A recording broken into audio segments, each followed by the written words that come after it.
a closure following last week's devastating terrorist attack on downtown Manhattan, Wall Street. The NASDAQ, as Greg Clarkin said, not fitting into the top 10 in either percentage or point terms. However, that is not the case for the Dow. This the largest point decline ever for the Dow Jones Industrials. But again, in percentage terms, it appears that in percentage terms, this decline today, as large as it is in point terms, did not hit the top 10 point declines ever. In percentage terms, again, for the Dow Jones Industrials. Let's go back to Rhonda Schaffler. Rhonda, as you said, orderly trading, nonetheless, a significant decline. The sectors there hardest hit today, airlines, of course. What else? Well, let's start first with a couple of the big losers on the Dow, because this was a brutal day of selling. We want to show you what was responsible for much of the Dow's losses. It did include some of the cyclical names as well as financial stocks on the Dow: American Express, Boeing, Citigroup, General Electric, General Motors. Among those stocks getting very hard, the airlines, on a percentage basis, were the worst performers. That was not surprising when we consider the news we've heard from airlines over the weekend. The Dow Transportation Average sliding better than 400 points. There is the damage for the airline stocks: Continental, Delta, UAL, and Southwest, all sharply lower. Southwest faring a little bit better on a percentage basis. Also, the insurance stocks were among those hit very hard: Allstate, American International, Chubb, Cigna, and MetLife with losses. But Lou, there was buying here. It was both defensive in nature and defense stocks, and that's what we're going to take a look at now. That would include companies like General Dynamics, Northrop Grumman, Raytheon, Level 3, and Lockheed Martin. They were among some of the winners here. This was, Lou, the busiest trading day in the history of the New York Stock Exchange. You pointed out the damage with the Dow in terms of points, but this was a day where traders spent a lot of time reaching out to each other, hugging each other, just happy to see each other. Again, it was not the best of days in the markets, but for these traders here, just 3 blocks away from ground zero, it was a day where they could at least feel comforted with each other. Lou? Rhonda, as you say, a day of heightened and mixed emotion there. Those traders, those floor traders and specialists, many of them have lost friends, relatives, and certainly professional colleagues a few blocks away at the World Trade Center. But they all obviously expressing through their presence and hard work today a commitment to getting the markets open, back trading, and $13 trillion, by far the world's largest marketplace, back in action. And let's go to Greg Clarkin over at the NASDAQ market site. Greg, your thoughts after this difficult down day? Well, I don't know if you can hear the applause behind me, but on the floor here at the NASDAQ, that same delegation that rang the opening bell downtown at the NYSE is here, and that is Treasury Secretary Paul O'Neill. You have Richard Grosso from the NYSE, Wick Simmons right behind Mr. O'Neill there from the NASDAQ. A lot of relief, a lot of smiles on those faces after what they would have to be considered by many measures a successful day of trading. They overcame a monumental task to get the markets open today, and they performed fairly well. No system problems, Lou. The technical aspect of things seemed to hold up very nicely today. Was never really swamped by volume. Let's take a look, if we can, at some of the big technology stocks, give you a sense of how they fared on the day. Greg? Here's Lou. Greg, before you do that, let's go back to that picture, if I could ask just for a moment. Sure. Let's go back to the picture of the Treasury Secretary talking, because I think it is worth noting that there with Wick Simmons, the CEO of the NASDAQ, is Richard Grasso, obviously Treasury Secretary Paul O'Neill talking. We've had a historic display of unity on Wall Street with Dick Grasso, the chairman of the New York Exchange, there at the NASDAQ market site. The first time in history that the chairman of the New York Exchange has ever been present at the closing bell at the NASDAQ. As this morning we had another first, that is that the CEO, Wick Simmons of the NASDAQ, was present at the opening bell of the big board, and that was an important symbolic display of unity on Wall Street and the commitment of cooperation in purpose that these financial leaders have been demonstrating for the past week under the most difficult of circumstances. Greg, I'm sorry, back to you.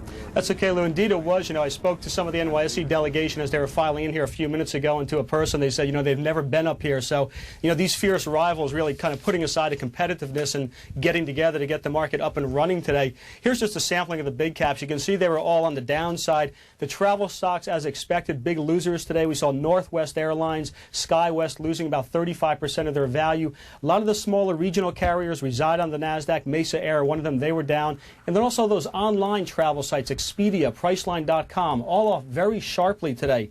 On the upside, though, a lot of the companies, the technology companies related to security, Envision Technologies, these folks make the detection systems for airports to screen the baggage. That stock rising at one point was up 200% today. You can see the big pop on it at the close. Polycom, this is a company that's in the video conferencing field. The feeling is that with business travel being affected, video conferencing becomes more popular. They were among the big winners as well today. So a handful of stocks posting nice gains, Lou, and overall the NASDAQ down triple digits, but still a lot of folks coming away fairly pleased with the performance, really, of the markets today. And as you pointed out, Greg, today's decline in both percentage terms and point terms, not even qualifying amongst the 10 worst declines on the NASDAQ in historical terms. Well, the Federal Reserve and central banks all around the world today taking concerted, coordinated action to stabilize markets and to support currencies. Kathleen Hays, our economics correspondent, has that part of the story. Kathleen? Thank you very much, Lou. And of course, an important part of the story it is today. And it wasn't just the Federal Reserve. This is a global effort to prop up the world's financial system to try to get the economy moving ahead again. The Federal Reserve cut its key short-term rate, the Fed funds rate, by 50 basis points. The European Central Bank also cut. The Bank of Canada cut. The Swiss National Bank cut. In the policy statement accompanying the Fed's action, which is closely vetted by people on Wall Street, the Fed said it will continue to supply unusually large volumes of liquidity to financial markets as needed until more normal market functioning is restored. It also said even before the tragic events of last week that employment, production, business spending remained weak, and last week's events have the potential to damp spending further. The big question now, will the U.S. economy avoid recession? Well, guess what? A lot of people say we're already in recession, and this just makes it worse, including former Fed Governor Wayne Angell, who said he expects the Fed to cut again on October 2nd by 25 basis points, maybe even a half percentage point. So in light of all this, why didn't the bond market do better? The bond market had a bit of a setback today after a big rally last week. Well, one big reason is they think that the Federal Reserve will succeed, along with massive stimulus from the federal government. The federal government is dusting off an old, powerful tool, fiscal stimulus, tax cuts, $40 billion in relief. DeLoss Smith from the conference board here earlier today, Lou, an old friend of yours as well. And DeLoss says, don't forget, that's a powerful thrust, a big pout of the economy. He thinks it's going to work. Okay, Kathleen. Thank you very much, Kathleen Hays.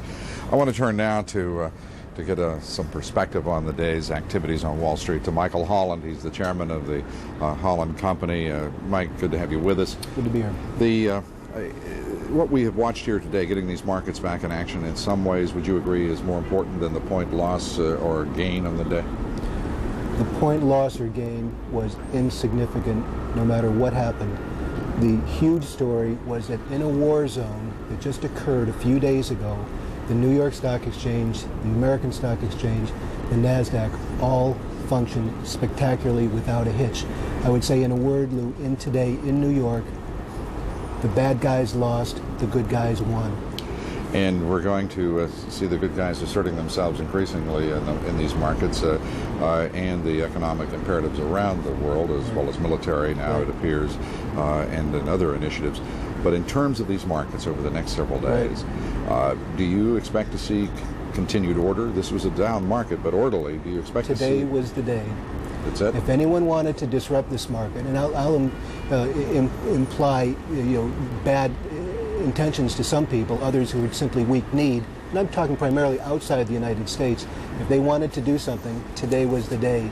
They failed. The first 2 hours this morning were the day for disruption and instability.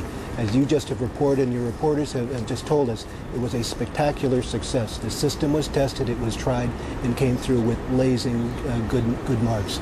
Okay. Michael Holland, thank you as always. Thank you, Lou. Well, that is the latest in what has been an incredibly emotional and volatile but orderly day on Wall Street here in New York. I'm Lou Dobbs reporting. Thank you.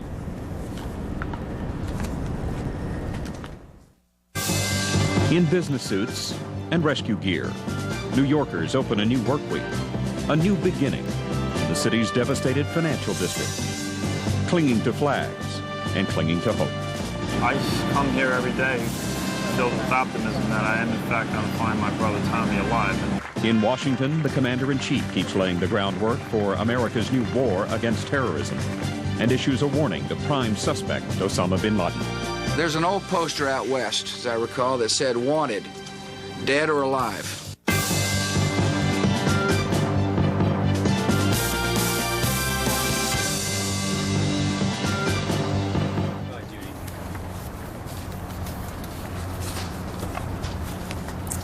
I'm Judy Woodruff in Washington, and I'm having a difficult time reading our script right here. But I want to say that despite the ashes, despite the wreckage, despite all the terrible things that have come as a result of what has happened, I'm sorry, I'm just going to need just a second here. Thank you. Please bear with me. We had some sirens here in Washington, and we've had to scramble to get ourselves organized. We've been seeing more activity and determination today at the very places where those terrorists struck this country 6 days ago. Here in Washington, with the torn and charred Pentagon, planning for retaliatory strikes goes on.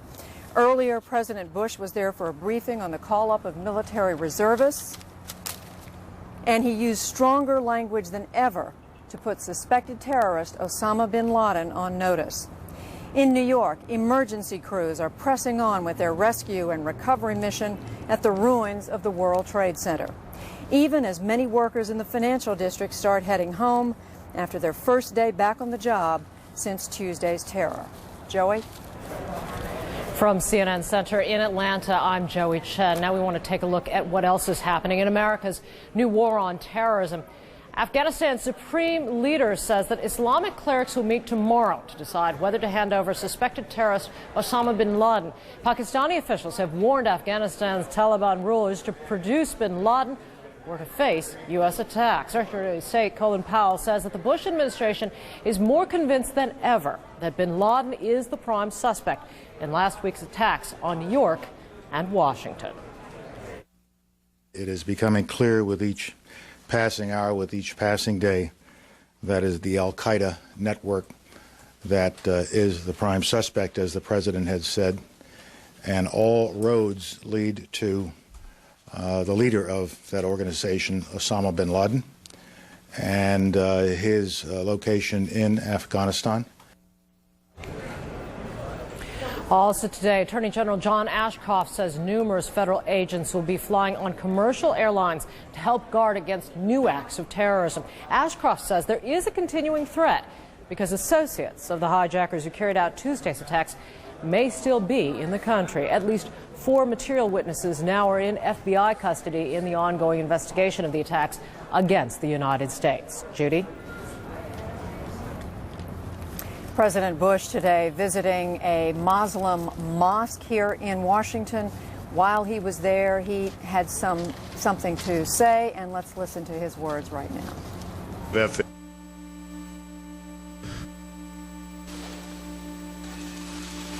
like to get folks standing with me. The American people were appalled and outraged at last Tuesday's attacks, and so were Muslims all across the world. Both Americans, our Muslim friends and citizens, tax-paying citizens, and Muslims in nations were just appalled and could not believe what we saw on our TV screens. These acts of violence against innocents violate the fundamental tenets of the Islamic faith. And it's important for my fellow Americans to understand that. The English translation is not as eloquent as the original Arabic, but let me quote from the Quran itself. In the long run, evil in the extreme will be the end of those who do evil. For that they rejected the signs of Allah and held them up to ridicule. The face of terror is not the true faith of Islam. That's not what Islam is all about. Islam is peace. These terrorists don't represent peace. They represent evil and war. When we think of Islam, we think of a faith that brings comfort to 1 billion people around the world. Billions of people find comfort and solace and peace. And that's made brothers and sisters out of every race. Out of every race. America counts millions of Muslims amongst our citizens. And Muslims make an incredibly valuable contribution to our country. Muslims are doctors, lawyers, law professors, members of the military, entrepreneurs, shopkeepers, moms and dads, and they need to be treated with respect. In our anger and emotion, our fellow Americans must treat each other with respect. Women who cover their heads in this country must feel comfortable going outside their homes. Moms who wear cover must not be intimidated in America. That's not the America I know. That's not the America I value. I've been told that some fear to leave. Some don't want to go shopping for their families. Some don't want to go about the ordinary daily routines because by wearing cover they're afraid they'll be intimidated. That should not and that will not stand in America. Those who feel like they can intimidate our fellow citizens to take out their anger don't represent the best of America. They represent the worst of humankind. And they should be ashamed of that kind of behavior. Now, this is a great country. It's a great country because we share the same values of respect and dignity and human worth. And it is my honor to be meeting with leaders who feel just the same way I do. They're outraged, they're sad, they love America just as much as I do. And I want to thank you all for giving me a chance to come by, and may God bless us all. President Bush speaking at the Islamic Center here in Washington just a short time ago today, underlining two messages: that Arab Americans should not be targeted just because of the source of last Tuesday's terrorism, but also underlining how important it is to go after the people who were responsible for what happened last week. White House correspondent John King joins us now. John, the president seems to be coming back again and again to these themes that he's been stressing in the last couple of days. That's right, Judy. Almost by the hour, we see the president dealing with a different challenge. Many challenges confront him in the wake of these terrorist attacks. There you saw the president urging Americans to show tolerance, to not tolerate in any way an anti-Arab backlash. That in the last hour, in this hour, the president sitting down with his senior economic advisors here at the White House to discuss the activity on Wall Street today, also to discuss just how far the administration is willing to go as Congress considers a multi-billion-dollar bailout of the airline industry. So the economy, the president's focus at this hour. Earlier in the day, his focus was on the military planning. Mr. Bush went across the Potomac River to the Pentagon, some symbolism there. He wanted to show that military planning continues at the Pentagon despite the devastation and the mourning there. Mr. Bush shaking hands with troops here, members of the armed services. Just before this session here in the halls of the Pentagon, he met in the conference room of the Defense Secretary Donald Rumsfeld. That briefing was about call-up of the reservists, 35,000 members of the reserves and the National Guard about to be called up. Almost all of them, if not all of them, for duty here in the United States. But in that session, Mr. Bush took some questions from reporters, talking very tough. He identified Mr. bin Laden, Osama bin Laden, as the prime suspect, and when asked if he wanted Mr. bin Laden dead or alive, very tough words from the president. Osama bin Laden is just one person. He is representative of networks of people who absolutely have made their cause to defeat the freedoms that we understand, and we will not allow him to do so. You want bin Laden dead? I want him held. I want justice. And there's an old poster out west, as I recall, that said "Wanted, dead or alive." An echo of that tough talk just a bit after the president spoke there at the Pentagon at the White House briefing. The press secretary, Ari Fleischer, was asked about just what the president meant, and perhaps did this mean the president was going to waive that policy that dates back to the Ford administration, forbidding the United States government from sponsoring assassinations. Mr. Fleischer said no, that the policy on assassinations, against assassinations, remain in effect, but he pointedly noted, Judy, that there are exceptions.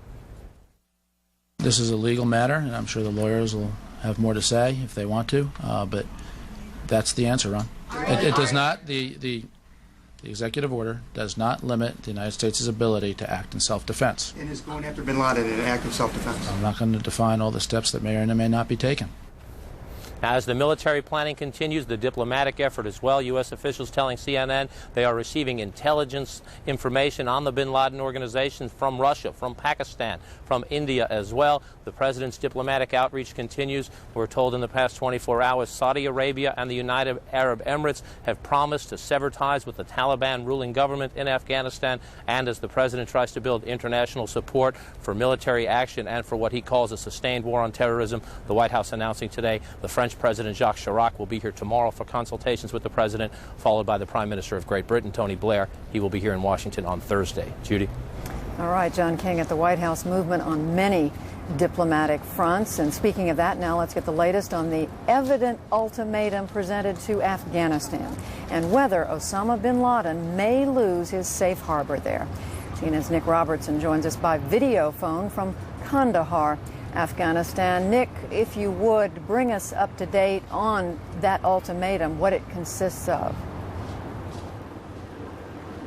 Well, that ultimatum essentially telling the Taliban leadership that they need to hand over Osama bin Laden or face the consequences, delivered by two senior Pakistani diplomats who have very strong connections with the Taliban already. One of them a former ambassador to Afghanistan from Pakistan, the other the head of Pakistan's intelligence services, both diplomats who have had many dealings with the Taliban in the past and certainly will know many of the leaders, and in particular will know the foreign minister who they met with today. They also met with the supreme spiritual leader, Mullah Muhammad Omar, telling him essentially that he has a very short time to make a decision and that it is his responsibility to do that quickly. Now, the Taliban characterized these meetings saying that they'd heard it all before, but they were going to give it due consideration, and it was following these meetings that Mullah Omar announced a meeting of 600 clerics in Kabul tomorrow. The focus will shift 300 miles north of here to the capital, Kabul. Those clerics will meet.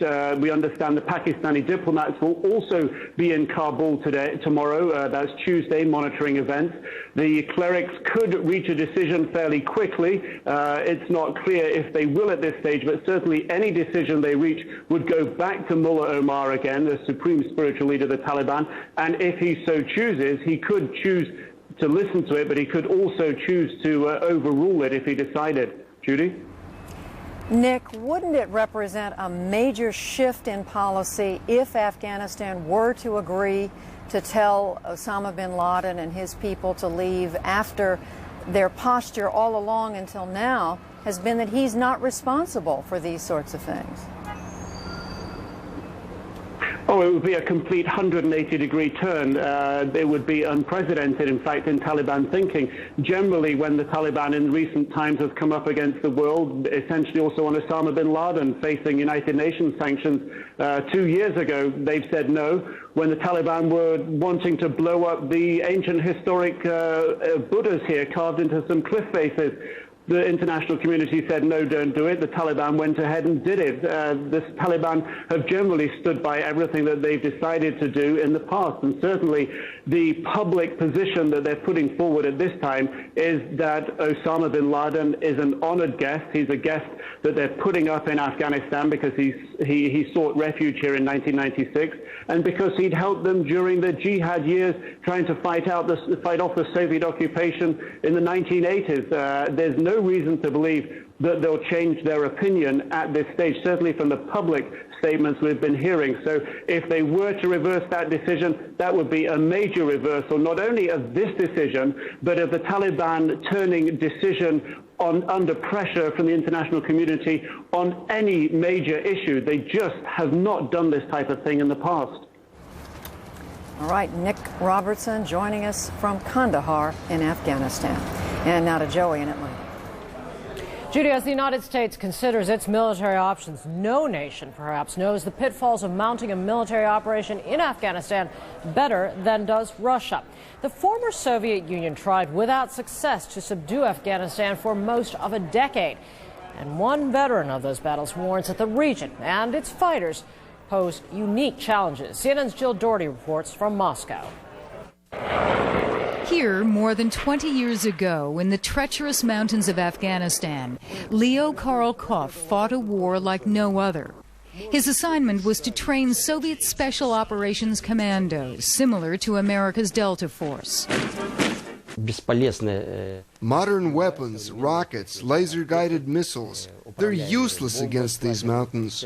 Leo was there when Soviet troops moved into Afghanistan, and he was there when they left, after a decade of fighting and 15,000 dead. I feel sorry for the people who are going to be thrown into those deserted mountainous regions where the enemy knows every single rock, every cave. No maps, no computer training can prepare you for it. As for finding Osama bin Laden, Karolkov says there are a million places he could hide, just like the Mujahideen he and his men tried to find during their war. Diversionary tactics, terror, suicide attacks were the way the enemy achieved his aims.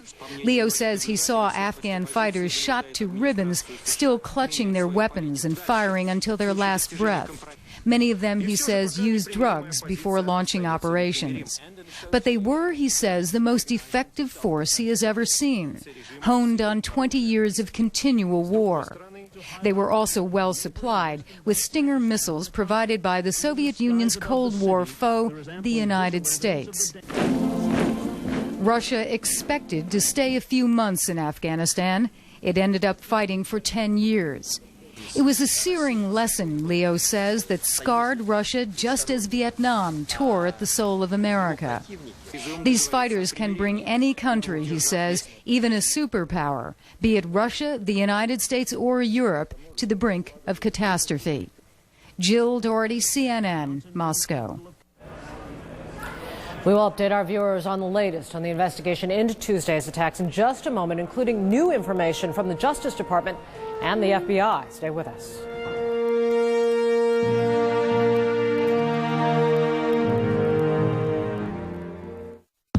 All vacations are canceled until the network integration is complete? All but his, I bet. What is it this time? Jumbles of hardware? Databases built on 10 different platforms in 20 different countries? Does he think that's news to me?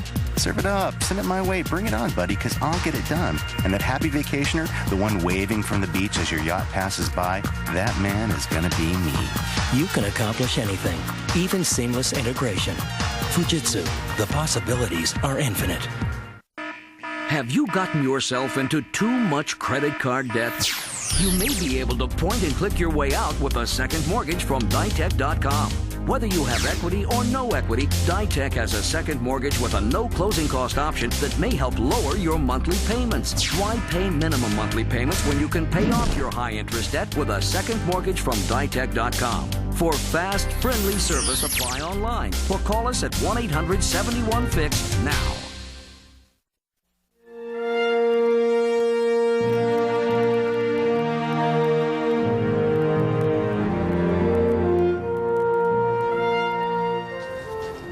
We have some new developments to tell you about in the criminal investigations underway into Tuesday's attacks. And for the very latest, we're joined by CNN Justice correspondent Kelly Arena here in Washington. Kelly. Good evening, Judy. To date, the FBI has received more than 50,000 leads, and a manhunt continues for what is now 185 people that the FBI has identified as individuals who may have information about last Tuesday's terrorist attacks. There are 49 people in INS custody, and at least 4 people are in FBI custody in New York as material witnesses. One of those is Zacharias Moussaoui, who was arrested in Minnesota in August before the terrorist attacks, but who has been linked to several flight schools. Sources say that he could be an important link in connecting some of the threads in this investigation. Now, some in custody are cooperating, and some absolutely refuse to. The FBI is also asking the American public for help. We are actively seeking and recruiting English-speaking individuals with professional level proficiency in Arabic and Farsi. Those who would wish to join this program must be American citizens who have been permanent residents in the United States for at least 3 of the last 5 years. The FBI continues to scour the nation's flight schools for more clues as evidence builds that members of the terrorist network attended or visited various schools around the country. Meanwhile, investigators continue to search several homes, most recently in the Maryland area, looking for possible accomplices. The Attorney General again saying that there is information that more people involved in the plot to pull off Tuesday's attacks remain in the United States. He also reiterated his plan to present a package to Congress to reform wiretap, money laundering, and immigration laws. And he is proposing stiffer penalties for anyone suspected of harboring someone under suspicion of terrorism. Judy? Kelly, on a separate but related track, the FBI Director, the Attorney General, talked about their concern about a rash of hate crimes in the United States, alleged hate crimes. That's right. The FBI has opened as many as 40 investigations following up complaints of arson and threatening communications, assaults. And the FBI Director today said that they do have information that there may have possibly been 2 ethnically motivated murders. The FBI is also looking into those. The FBI Director and Attorney General Ashcroft have urged all Americans not to racially profile, not to be violent against any Arab Americans. Of course, Judy, what this does is it diverts resources that could be going into the investigation and into trying to work the crime scenes in New York and Washington, and instead they're being diverted elsewhere. So this they say is not the time. It's never the time, but this is an especially sensitive time where they really need manpower. All right, Kelly Arena, and related to that, President Bush visiting a mosque here in Washington, the Islamic Center. And back to Atlanta and Joey. Judy, that's the latest developments on the investigation. Our viewers are also very interested in what is happening at Ground Zero in Lower Manhattan. Officers there directing search dog units tell CNN that they are beginning to find more bodies beneath the rubble. But rescuers say they will keep searching for survivors as long as there is hope. CNN's Gary Tuckman is keeping an eye on what is still called a search and rescue operation. Gary? That's right, Joey. And when it comes to survivors, there has been absolutely no good news since early Wednesday morning. More than 5 days have now gone by since anyone was pulled alive out of the rubble. And sadly enough, many of the searchers who we talked to say they certainly believe there is potential for people to still be alive underground, but they do not think, for the most part, they'll be able to get to those areas where they're trapped. Some of the underground has been explored, but other places are too dangerous for the searchers to go to. And that is a very sad fact. Earlier today, the mayor of New York City, Rudy Giuliani, the governor of New York State, George Pataki, and the former president of the United States, Bill Clinton, toured Ground Zero. Mr. Clinton has an office here in New York City and Harlem and now lives in the suburbs with his wife, the junior senator from New York. They live in Chappaqua, New York. The mayor and governor have been here each and every day since this terrible tragedy on Tuesday. A short time ago, we talked with the police officer for the Port Authority of New York and New Jersey by the name of Antonio Scannella. He's in a squad of 9 people. 6 of his comrades are missing. There are 3 of them left. He has been involved in searching underground, and we asked him specifically about what the potential is to find survivors underground. Have you been able to explore all the levels below the World Trade Center? No, we have not. Why is that? Rubble, different areas that are still unstable. We try to gain access to one entry and it'll be collapsed, and we try a different angle and we can't get in, and then there's still instability, and guys, to be quite honest with you, are worried. So there's fear that if you could try to get to some of those lower levels, that the rubble would collapse and more people could be killed. Yes. Sergeant Scannella says he keeps a stiff upper lip while he's working here, and he's been here each and every day. And then when he gets in his car to go home to New Jersey, that's when he starts to cry.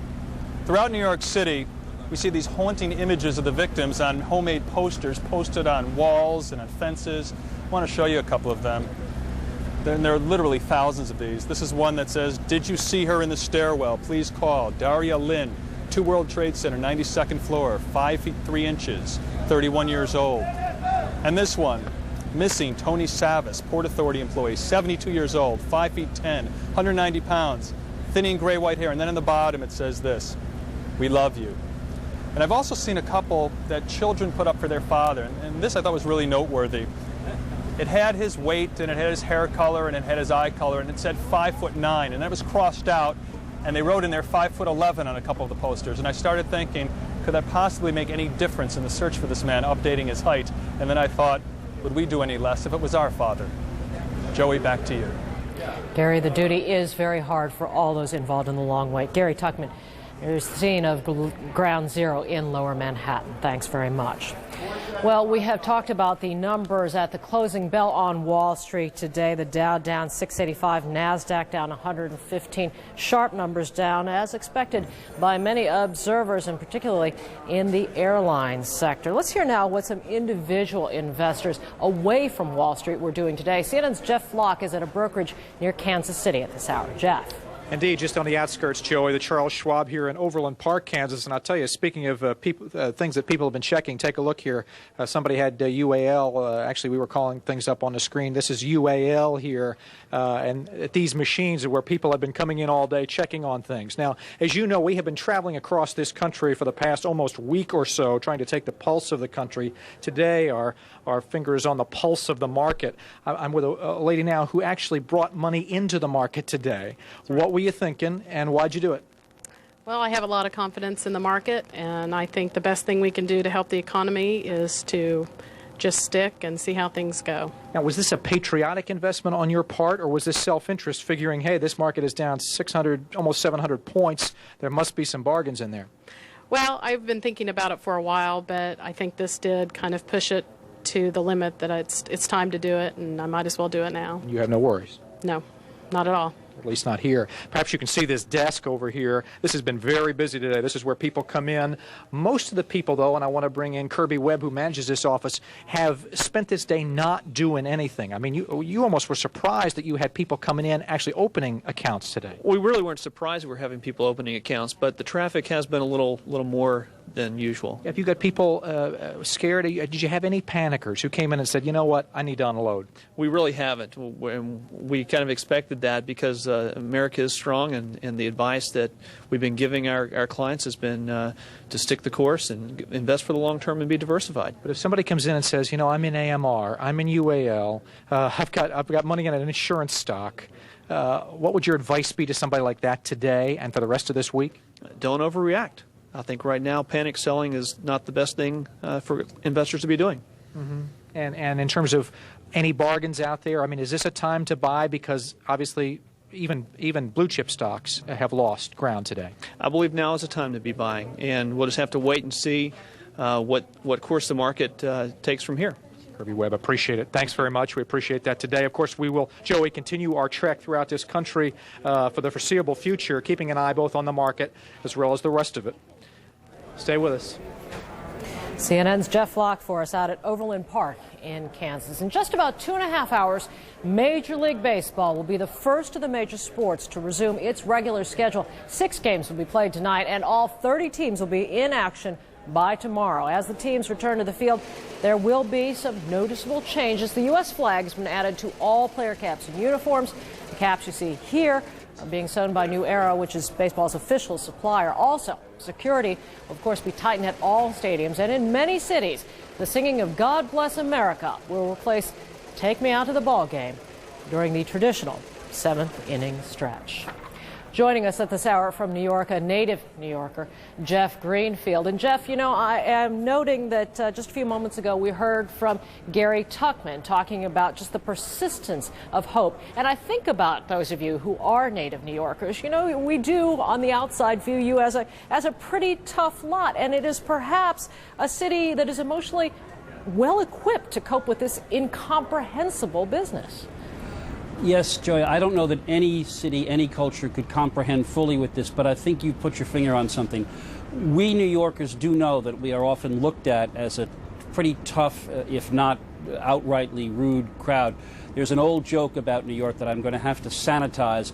It's about a visitor, a tourist, standing in Midtown, looking around and finally saying, "Excuse me, could you tell me what time it is, or should I just go bleep myself?" Now, that's a joke, but let me tell you a real sign that I saw just today walking through the city, which I did this morning. You know how I know in parks there are a lot of signs saying, "Please curb your dog," and then they get a little tougher and it says, "Curb your dog, it's the law."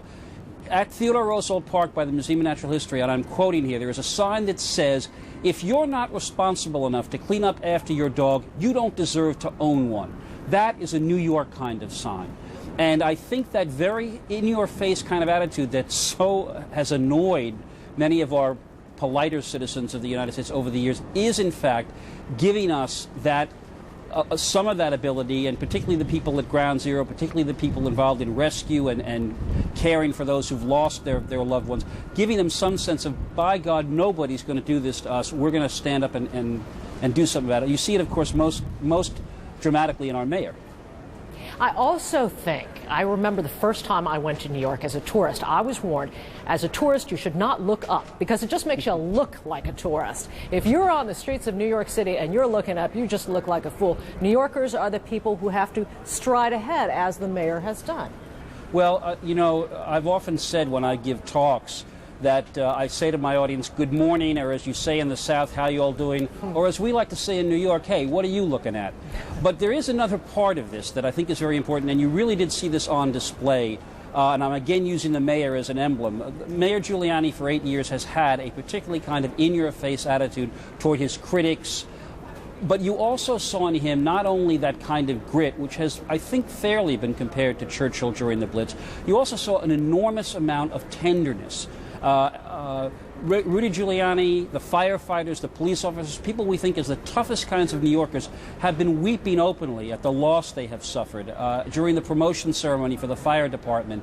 And you also have that blend of toughness, sentimentality, and humor, that incredible funeral for Father Michael Judge, the fire department chaplain, where in the homily the priest was actually making light of Father Judge's habit of putting hands to bless even on people who didn't want it, a classical New York moment. And then just today, the front pages of our tabloids had this picture of Rudy Giuliani in a tuxedo walking a bride down the aisle at her wedding. Her brother was a firefighter who had died not Tuesday but in an earlier disaster, much less obviously, and she had said, "I have no one to give me away," and Giuliani said, "I'll do it." So you get this blend of standing up, being tough, knowing when to cry, knowing when to talk back. I really do think that has made a difference in this shattered city. Understanding the people of New York, and New Yorker himself, Jeff Greenfield, for us. Thanks very much, Jeff. Judy.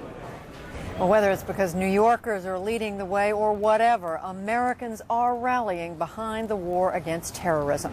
We've got the latest poll numbers for you when we come back.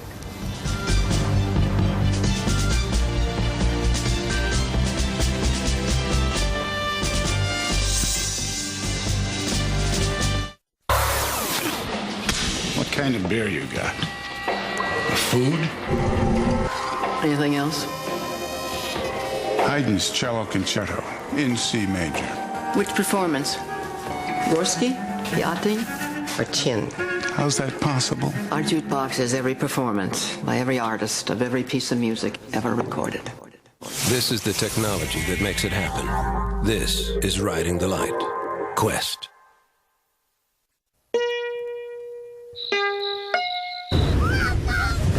Point. Shoot. Create. The HP Pavilion 7970 with the Intel Pentium 4 processor. How will you use it?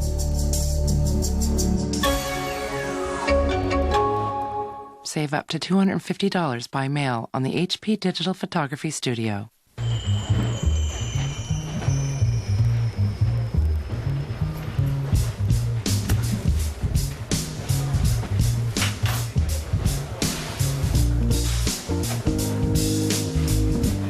Introducing new Kellogg's Special K Red Berry cereal. Crunchy sweet flakes, now with slices of real strawberries, right in the box. Looking good, never tasted so great. Kellogg's Special K Red Berries. It's new. All vacations are canceled until the network integration is complete? Al, but his, I bet. What is it this time? Jumbles of hardware? Databases built on 10 different platforms in 20 different countries? Does he think that's news to me? Serve it up. Send it my way. Bring it on, buddy, because I'll get it done. And that happy vacationer, the one waving from the beach as your yacht passes by, that man is gonna be me. You can accomplish anything, even seamless integration. Fujitsu, the possibilities are infinite.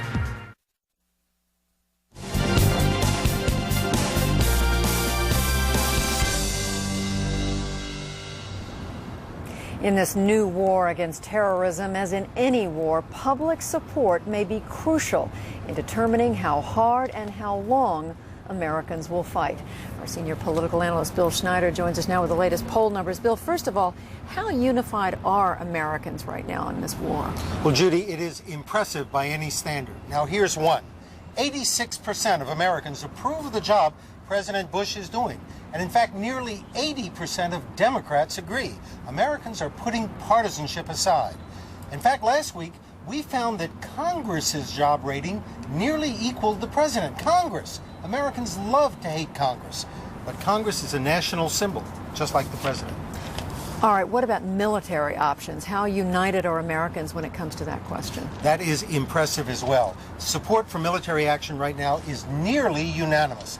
And we find Americans endorsing hawkish sentiments that they rarely endorse. 2/3 or more support military action, even if it means sending in American ground troops, or if Americans get killed, even if we have to reinstate the draft, or if the war goes on for months or even years, and the public is willing to make sacrifices. Around 80% say that they would support military action even if taxes are raised, even if there are gasoline shortages or a prolonged recession, or less money for education or Social Security. This is an emergency. Open the lockbox. Bill, is there any sign, any evidence of disunity out there? There is some, and it's over the most basic issue of all, namely, what should our war objective be? A majority, but only a bare majority, 52%, wants the United States to mount a long-term war to eliminate terrorist groups worldwide. A substantial minority, 36%, believe our war aims should be more limited, to find and punish the perpetrators of last week's attacks, plus 6% who don't want the United States to take any military action at all. That adds up to more than 40% who are not sold on the administration's larger war objective. Some people on the left are rallying around a banner that I saw on the Washington Mall that said, "Justice, not revenge." Well, when we capture Osama bin Laden and disable his network, the question is, will Americans be willing to continue this war? Last week, 62% of Americans told us that they wanted Congress to declare war. Then we asked them, against whom? And 2/3 said they didn't know. Our war objective is a little unclear, and it's potentially a source of division in the country. Fascinating. Bill Schneider, thanks very much. Joey. Judy, as the United States moves toward a possible military response to the terrorist attacks, a key issue will be coalition building. NATO allies are weighing the potential gains of aiding in the effort against risks to their own stability and to their own interests. CNN's Robin Oakley reports from London. The terrorist assault on America was an attack on all of them, the other 18 NATO nations declared. But UK Prime Minister Tony Blair is the only other leader echoing President George W. Bush in saying they're fighting a war against terrorism. So will America get the backing that's needed to build a coalition? Ultimately, it is the United States that has suffered the most as a result of this appalling incident. On the other hand, clearly, as the Prime Minister has made clear, a large number of UK citizens have lost their lives, and indeed many, many other countries are affected. It's important in that longer-term response to international terrorism that we build the widest possible coalition, and that's what we're trying to do. So is it bad news for the anti-terrorist battle that as Italy's Prime Minister Berlusconi visited Mr. Blair, his defence minister was saying no Italian troops would be committed? Even worse, that Germany's president has said the same. And that despite President Chirac's strong affirmation of support, there have been doubting noises in France too. Not really, say the military experts. You don't need a massive military force to do what they're talking about doing. But you do need a massive political will in way of international support, legal underpinnings, media support, basing. All the infrastructure things depend on political cohesion. And whereas in the old days you had a mass force and went in, now you almost need a small force, but a very big mass of political support from behind. If the first action comes in Afghanistan, then probably only the British and the French among NATO forces have the clout to make a meaningful military contribution. But how all the others pull together in the longer war against terrorist networks, funds and communications will matter just as much. In this war, it seems, big politics will be just as important as big guns. Robin Oakley, CNN, London. Away from the highest echelons of government to a more personal level now, there are many people around the globe who continue to mourn with America. Flowers and candles piling up outside the U.S. Embassy in London. Among those stopping to pay their respects, the Duke and Duchess of York. And down under.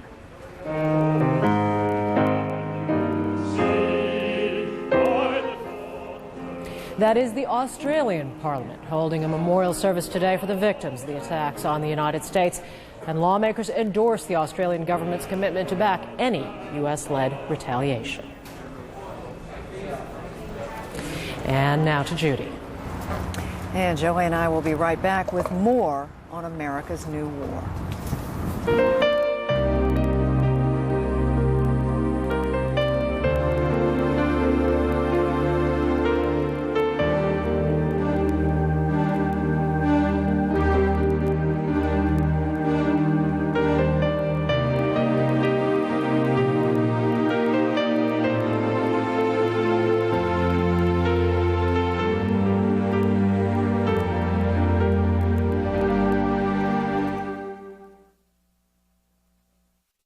Now's the best time to join America Online. If I knew it was this easy, I would have started a long time ago. Because now you can try AOL and get our best offer ever. 1,000 hours of AOL free for 45 days. Plug it in and you go. You don't need a credit card to join AOL. Call 1-877-265-0100 and be online in minutes. America Online is the easy one.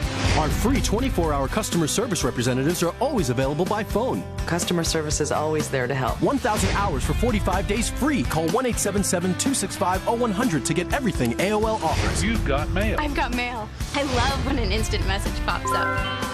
AOL has parental controls, and that's a good thing. Chat, instant messages, email. AOL has it all. Now you can join AOL right over the phone. You don't even need a credit card. Fire up the computer and off you go. Get online in minutes. Our operators are standing by. If we could do it, anyone can. America Online, so easy to use, no wonder it's #1. Call 1-877-265-0100 for AOL's best offer ever.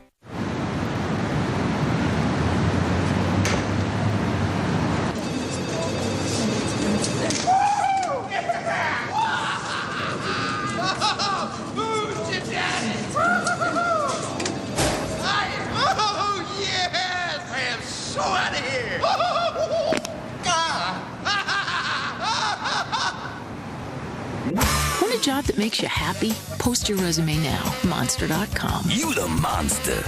If you are seeking someone you believe to be missing from the attack on the World Trade Center or the Pentagon, log on to cnn.com/missing to submit a photograph and description. Please include your contact information. As the story continues to unfold, join Aaron Brown tonight at 10 for the latest developments and in-depth coverage of America's new war. A CNN special report with Aaron Brown, tonight at 10 Eastern on CNN.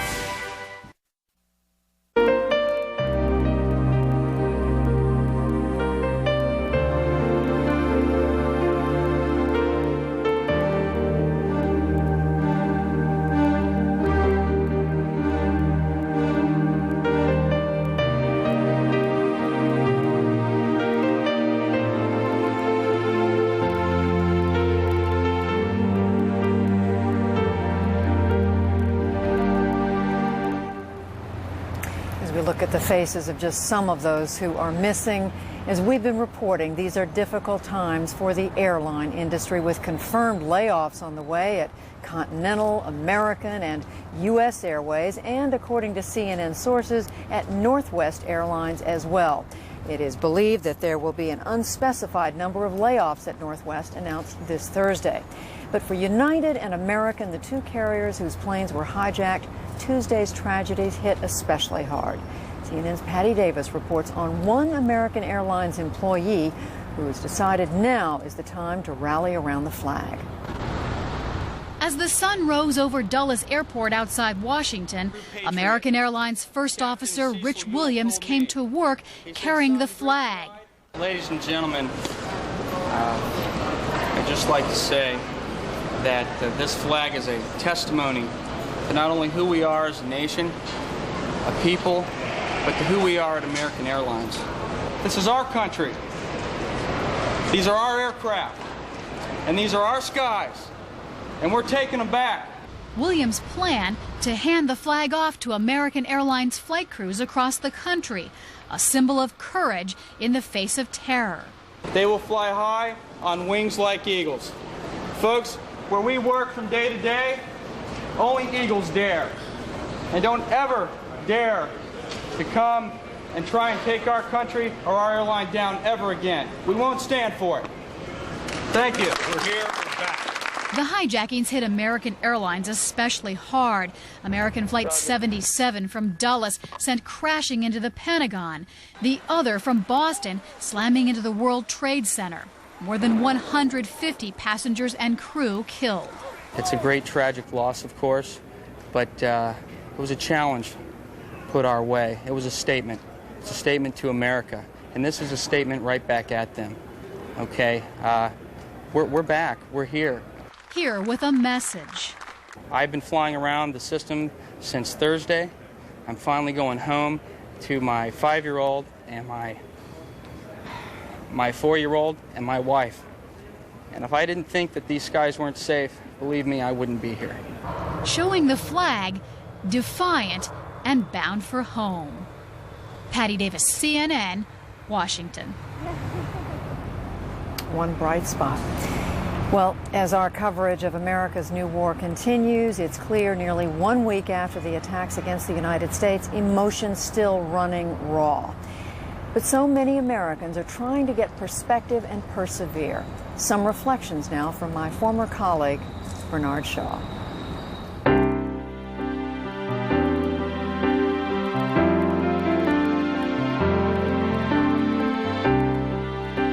These kinds of acts can happen anywhere. Other acts, not as horrific as this, have occurred before, and they will continue. Perpetrated by people who believe they can make a point by taking the lives of innocent people. The thing is not to become intimidated by it. The thing is not to become fearful. The thing is to press on, to pursue.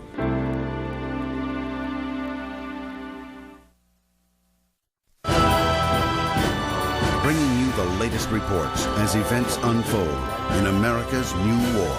Stay with CNN. Are you one of the millions of American males who would like increased sexual energy? If you've been considering Viagra as a solution, consider something different. All-natural Enerx. Clinical studies show various ingredients of Enerx enhance sexual energy, increasing desire, performance, and satisfaction. Enerx is all natural with no side effects. With Enerx, you'll feel the increased energy within minutes and with no chemicals. We're so sure you and your mate will be completely satisfied. We'll offer you a 30-day, no questions asked, full refund. Enerx stimulates sexual energy by expanding the blood vessels, causing increased blood flow to specific areas of the body. Unleash the power of Enerx now. Call 1-800-367-7960 toll-free, and it will be delivered discreetly to your home. Get results using the safe, all-natural alternative, Enerx. From America's #1 personal trainer, Tony Little, comes the country's most exciting way to lose weight, the revolutionary Gazelle Freestyle. 10 cardio, strength training, and stretching moves in one fun-filled, calorie-burning workout with almost zero impact. I've lost 32 pounds in 7 months. Being over 300 pounds It helped me lose over 200. The Gazelle Freestyle has worked for these people and many more. Now you can try the Gazelle Freestyle before you buy. At home for 30 days for just $14.95 plus shipping and handling. Complete with onboard heart rate monitor and Tony Little's exclusive one-on-one personal trainer video. Use the system for 30 days. If you don't fall in love with it, if you don't get results from it, if you don't like me, send it back. This sensational Gazelle Freestyle $14.95 trial offer won't last long, so don't miss out. Call right now. Call now to order a Gazelle Freestyle to try in your own home for just $14.95.